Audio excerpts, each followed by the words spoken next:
Salut à tous, c'est Arthur de la Team Alaska. Aujourd'hui, on va vous parler du film Street Fighter, réalisé par Steven de Souza, qui a notamment travaillé sur... Ah, attendez, on me dit à l'oreille que personne ne le connaît et que tout le monde s'en fout, donc on va passer à la suite. Bon, sinon, plus sérieusement, il a travaillé comme scénariste sur La famille Pierre à Feu, Piège de cristal ou encore Le flic de Beverly Hills 3.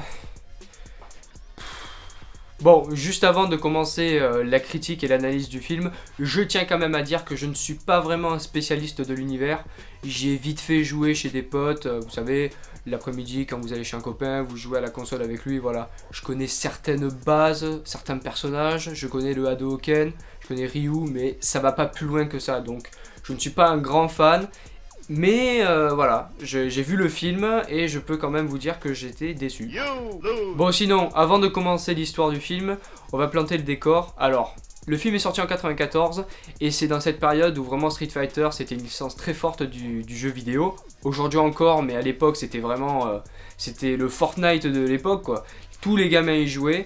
Et faire un film sur la licence Street Fighter à cette époque où elle marquait tout le monde, c'est comme si on faisait un film aujourd'hui sur GTA, Fortnite, non pas que ce soit de bonnes licences, mais que ce sont des licences très fortes, surtout Fortnite aujourd'hui qui est le jeu vidéo le plus joué actuellement. Pour l'histoire, alors le film essaie vaguement de reprendre des idées du jeu, c'est-à-dire avec Bison et son organisation. Bison capture des gens et demande une rançon de 20 milliards de dollars. Et Guile, qui est le chef de la milice de la ville, va tout faire pour l'arrêter. Bon, pour commencer, on va parler des points positifs. Il n'y en a pas, tout simplement. Enfin, si, on pourrait qualifier ça de points positifs, c'est-à-dire que le film n'est pas très long. Donc ça vous empêche de faire un burn-out au bout de quelques minutes du film. Le film fait 1h40, donc ça va. Si vous êtes un peu résistant, vous devriez tenir. En point négatif, nous avons l'histoire, qui du début à la fin, c'est pas que c'est nul. C'est nul, inintéressant, bidon, ringard, ça pue la merde. Voilà, tout simplement. Hein. Ils auraient pu respecter un minimum l'œuvre originale. Bon, moi je la connais pas trop, mais rien qu'à voir le film, tu sais que bon, l'œuvre originale elle est vite partie en courant quand le film a commencé à être écrit. Donc voilà, un minimum de respect aurait été appréciable, mais ils ont même pas été foutus de le faire. On dirait un téléfilm tout pété que tu regardes sur TF1 après Walker Texas Rangers. Donc merci bien, mais non merci, cassez-vous. Autre point négatif, le méchant, qui s'appelle Bison, on pourrait l'appeler Bidon d'ailleurs. Il est interprété par Raoul Julia qui a travaillé sur La famille Adams. Il nous a régalé dans La famille Adams. Et là il est perdu, mais il est perdu, totalement. Tu te dis non mais qu'est-ce qu'il fait là? Le pauvre. Autre point négatif, les personnages. Alors je connais pas l'œuvre, je vous l'ai déjà dit.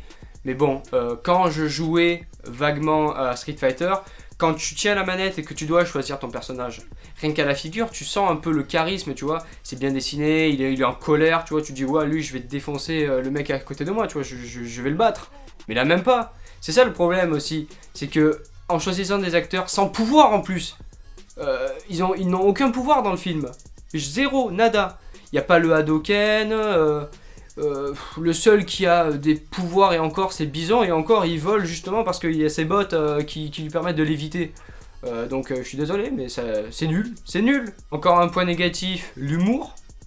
Tout le long du film, hein, que ce soit le méchant, les personnages, les héros, tous ont un humour nul. C'est de la merde, hein.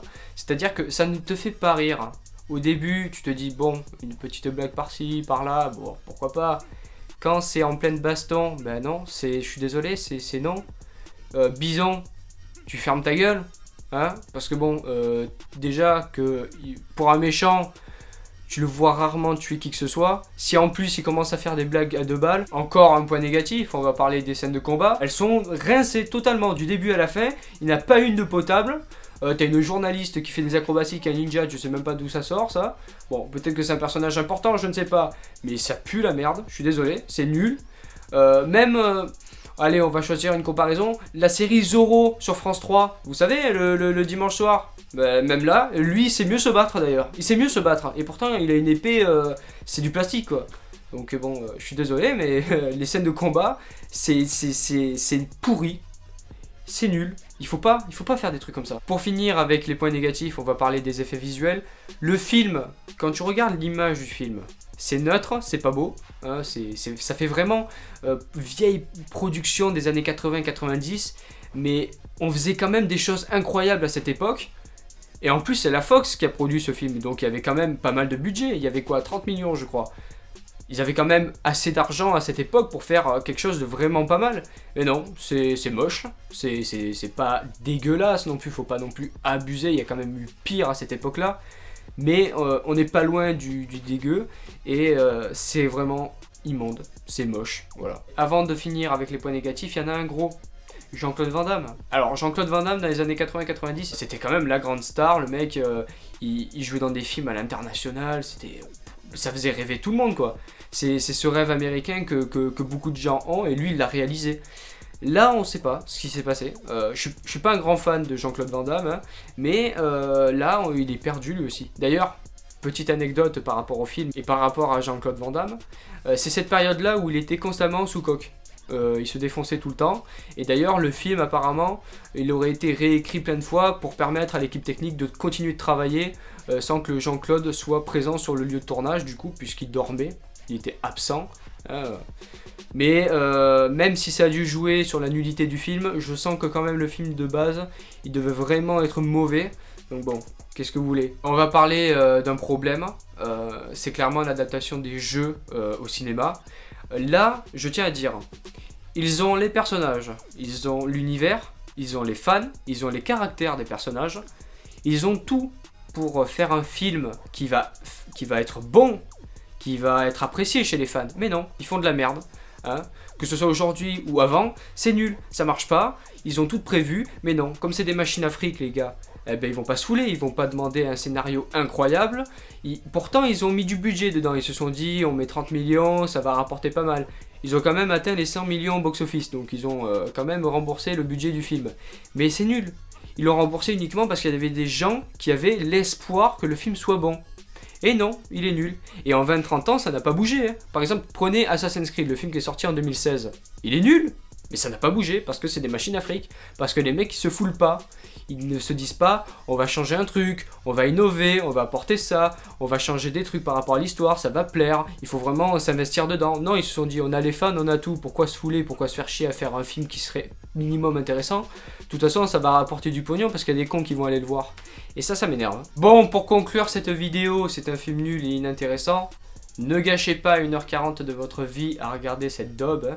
Je crois qu'à la même année ou environ, il y a eu un animé qui est sorti sur Street Fighter qui vous décevra beaucoup moins que ce film de merde. Et moi je vous dis quand même à la prochaine. N'hésitez pas à vous abonner, liker et partager la vidéo, ça nous ferait plaisir. Et moi je vous dis salut.